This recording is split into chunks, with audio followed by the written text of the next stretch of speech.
अस्सलामुअलैकुम दोस्तों, मैं हूं असलम आलम और आप देख रहे हैं गल्फ़ एक्सपर्ट। दोस्तों, इस वीडियो में कतर के बारे में कुछ लेटेस्ट अपडेट शेयर करने वाले हैं, तो इस वीडियो को लास्ट तक ज़रूर देखें। कतर में 46 साल के बाद में लोगो चेंज हो गया है, तो कतर का क्या है नया लोगो, इस चीज़ को आप लोगों के साथ में शेयर करने वाला हूं। Ministry of commerce and industry की तरफ से एक चीज़ को ज़रूरी करार दे दिया गया है, तो वो क्या चीज़ है इसके बारे में आप लोगों के साथ में डिटेल से बात करने वाले हैं। तो इस वीडियो को छोड़ करके कहीं मत जाएं। अगर इन्फॉर्मेशन अच्छी लगे तो वीडियो को लाइक करके आगे ज़रूर शेयर करें। तो दोस्तों, आज की वीडियो हम शुरू करते हैं।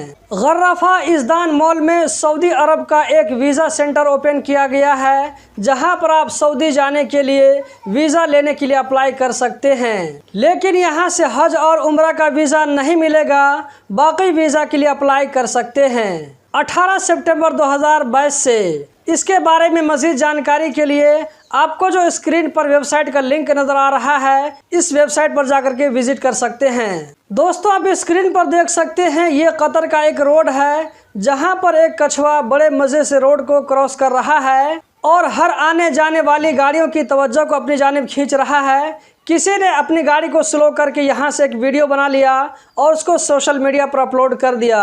इस तरह की वीडियो जल्द ही वायरल हो जाती है। अगला जो अपडेट है वो है ministry of commerce and industry की तरफ से। Ministry of commerce and industry की तरफ से सारी दुकानों के लिए इलेक्ट्रॉनिक पेमेंट सर्विस प्रोवाइड करने को ज़रूरी कर दिया गया है। बैंक कार्ड के ज़रिए या बैंक वॉलेट के ज़रिए, इसी तरह QR कोड के जरिए पेमेंट करने पर कोई भी एडिशनल चार्ज नहीं लगेगा। Ministry of commerce and industry की तरफ से सारी दुकानों के बारे में कहा गया है। इसका मतलब ये हुआ कि कतर में चाहे छोटी दुकान हो या कि बड़ी दुकान हो या वो शॉपिंग मॉल हो, सब जगह इस सिस्टम को लागू करना ज़रूरी होगा। जबकि बड़ी बड़ी दुकानों में इस तरह की सर्विस पहले से ही मौजूद है। इस सर्विस से आप लोगों को ये आसानी होगी कि आप लोगों को कैश लेकर के घूमने की जरूरत नहीं पड़ेगी जेब में। और इसका एक और बहुत बड़ा फायदा ये है कि जाली करेंसी से निजात मिल जाएगी। आपको बैंक जाकर के लाइन में लग करके पैसा उठाने की जरूरत नहीं पड़ेगी। इसी तरह कैशियर को भी पैसा गिनने की जरूरत नहीं पड़ेगी। जितने का आपने सामान परचेज किया है वो कार्ड से ऑटोमेटिक कट हो जाएगा। पैसा आपके अकाउंट से दुकान वाले के अकाउंट में ट्रांसफर हो जाएगा, जितना का आपने परचेज किया है। आज का जो लास्ट अपडेट है वो है कतरी लोगों के बारे में। इससे पहले कतर की हर वेबसाइट पर आप लोगों को इसी तरह कतर के जो सरकारी कागजात होते हैं उस पर इस तरह का लोगो आप लोगों को नजर आता होगा। लेकिन अब से आप लोगों को इस लोगो की जगह दूसरा और नया लोगो नजर आएगा। पुराना वाला लोगो अब खत्म हो चुका है। ये जो नया लोगो चेंज हुआ है 46 साल के बाद में दोबारा चेंज हुआ है। इससे पहले जो आप लोग लोगो देखते थे तो वो लोगो 46 साल तक यूज होता रहा।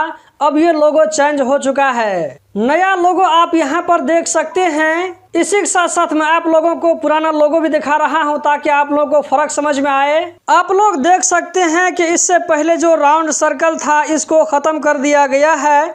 नए लोगों में खजूर का पेड़, कश्ती, समंदर और तलवार को दिखाया गया है। खजूर का पेड़ सखावत की अलामत बताई जा रही है। कतरी और समंदर से पहले के कतरियों का गहरा संबंध है। पहले के कतरी समंदर में मछली पकड़ा करते थे। इसी तरह समंदर से कीमती पत्थर, हीरे, मोती वगैरह निकालते थे। जबकि सबसे नीचे में जो तलवार नजर आ रही है ये बहादुरी की अलामत है। तो कुल मिलाकर के ये लोगो कतरियों के पूर्वजों की एक निशानी को दिखाता है और ये लोगो देखने में भी काफी शानदार और खूबसूरत लग रहा है। कतर में किस साल कौन सा लोगो यूज हुआ, कौन सा लोगो लॉन्च हुआ, आप स्क्रीन पर देख सकते हैं। तो दोस्तों, यही थी आज की वीडियो। उम्मीद करता हूँ ज़रूर पसंद आई होगी। इस वीडियो को लाइक करके आगे शेयर करना मत भूलें। वीडियो देखने का बहुत बहुत शुक्रिया।